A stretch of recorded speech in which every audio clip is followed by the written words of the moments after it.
খুলনার কয়রা উপজেলার বাগালী ইউনিয়নের উলা গ্রামের পিতা মৃত ছবেদ আলীর ছেলে মোহাম্মদ আসাদুল সরদারের বিসমিল্লাহ হ্যাচারির স্টোর রুমে আগুনে পুড়ে ভস্মীভূত হয়েছে।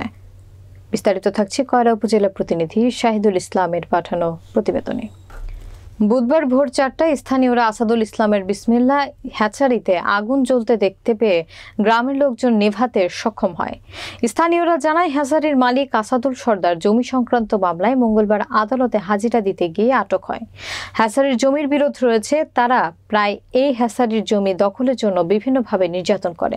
হ্যাচারিতে কোনো বিদ্যুৎ সংযোগ ছিল না এবং মালিক আসাদুল হ্যাচারিতে না থাকার সুযোগে তার প্রতিপক্ষরা এই হ্যাচারিতে আগুন দিয়েছে। এ সময় হ্যাচারির মোটর, অ্যারোসন, জেনারেটর, তার, গিয়ার ওয়েল, মাছের খাবার, মেডিসিন ও অন্যান্য মালামাল পুড়ে গিয়ে প্রায় 15 লক্ষ টাকার মতো ক্ষতি হয়েছে। আমার ডাকিছে একজন যে তোমাকে মিলি আগুন ধরে গেছে। মিলি আগুন ধরে গেছে বলি আমি তো অসুস্থ, বেরিয়ে আসছি। বেরিয়ে আমার ওয়াইফ আবার ভিজিট করছে, অনেক সেটা কি করিস না করিস যাই না, তুমি একা মানুষ যাই না। তারপর না আগুন জ্বলতে মানে না গেলি হয়, যাচ্ছি বাবা ওরা কেউ বাড়ি না, আসি দেখি সব পুরি সারা।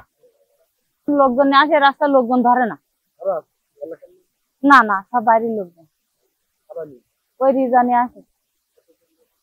তা অনুমান 50-60 জন আইনি। ওই বাসা বাঁধবে, এই ঘের লুট করবে, ও কয় বাড়ি আগুন ধরাই দেবো, ও বউ টাইনি নিয়ে আসবে। আমার ওই নখাটির আগের তারিখে এসে হাত ধরে টাইনি নিয়ে এসেছে, আমরা এসে হামাও করতে ছাড়াইনি, ওই নিয়ে আসে দেওয়া যা।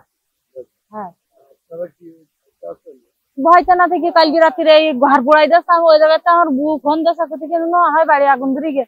তা আমার তো ছুটি এসে কাকার ডাকিছে, কাকা এসে না করে কাকা যাই না, সত্যি কার দূরে নিয়ে গেছে। আর তুমি যদি যাও তা তোমার বলে মেরে ফেলাবেন।